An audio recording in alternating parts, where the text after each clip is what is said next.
Hey there VCE HHD students, my name's Andy, I'm a VCE Health and Human Development teacher. In this short video, I'm going to look at answering the 2022 VCE HHD exam, question number 12. Before we dive into question number 12, just a reminder, at the Health Resources Hub YouTube channel, there's now over 100 videos to support you in the lead up to the HHD exam this year. You can subscribe with the button in the bottom corner of the video there, and a new one will be coming out each day between now and the HHD exam, so make sure you let your HHD friends know they can subscribe too. You can see our website there. There's lots of resources available for both students and teachers, so please check that out. Our social media links where you can get alerts and new videos coming out each day, and also our email if you've got any questions or suggestions, videos you'd like me to work on. So in the 2022 exam, question 12 was with 8 marks, and it started with A here and mentioning one of the Australian government's aid priorities is effective governance, policies, institutions and functioning economies. And for 4 marks, you had to use 2 examples to explain the role of this Australian aid priority in improving health and well-being. So this is quite a tough question because I would say that a lot of students struggle to give specific examples of this Australian aid priority. And this is reflected here where you can see only about 13% of the state was able to achieve 3 or 4 marks and the average was 0.9. And the examiner's report says here that many students just restated aspects of the name of the priority instead of using specific examples.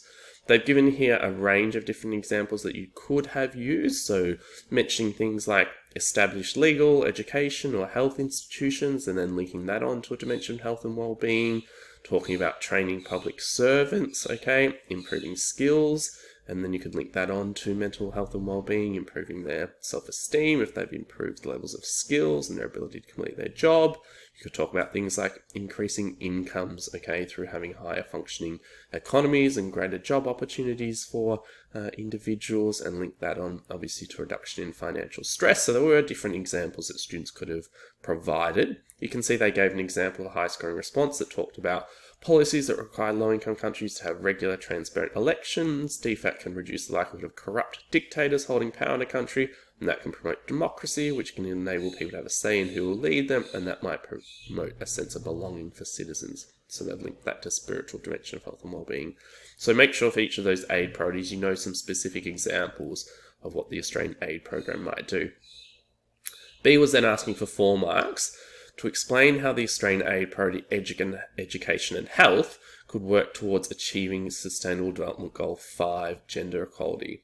So remember, for all of the SDGs, including SDG 3, you need to know specific examples of essentially the key features of that particular goal.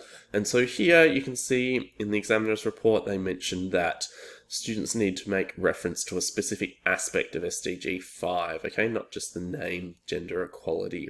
So you can see they gave some examples of aspects of SDG 5, so you could have linked into ending all forms of discrimination, okay, eliminating violence against females, forced marriage and female genital mutilation, ensuring universal access to reproductive health care and rights, etc.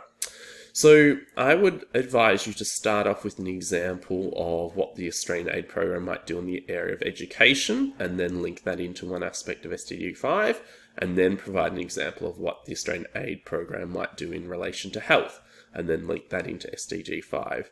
So you can see the high scoring response there did that. I wouldn't say that they gave the greatest example at the beginning of how the Australian aid program contributes to education. They just started with saying with education or with health. So I think that could be improved upon there, but their links into SDG 5 were quite good. Okay, so make sure you go back and practice that particular question, and obviously you could then think about how different aid priorities link into different examples of the SDG, in case a similar question comes up in the exam this year. Okay, thank you so much. Just a reminder, Health Resources Hub YouTube channel, our website, social media links, and our email.